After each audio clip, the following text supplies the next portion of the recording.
পানি উন্নয়ন বোর্ড কর্তৃক নির্মিত টি বাঁধ এবং আই বাঁধে যারা অবৈধ দখলদার ছিলেন তাদের প্রাথমিক তালিকা করা হয়েছে এবং আজকে আমরা সেই অবৈধ দখলদারদের উচ্ছেদ করছি এবং এটা চলমান থাকবে। তাদের যে আমাদের প্রাথমিক তালিকা, এই তালিকা সম্পন্ন হওয়া পর্যন্ত আমাদের কার্যক্রম চলমান থাকবে এবং এরপরেও যদি কেউ তালিকার বাইরে থেকে যান, পরবর্তীতে তাদেরও তালিকা করে আমরা সবাইকে উচ্ছেদ করে আমাদের যে বাঁধের জায়গাগুলো আছে এগুলোকে দখলমুক্ত করব। হয়তোবা কোনো অফিসার আসছিল।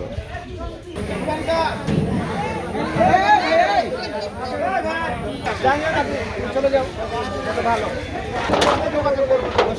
আমার এটাই বাড়ি তো, আমার এটাই বাড়ি।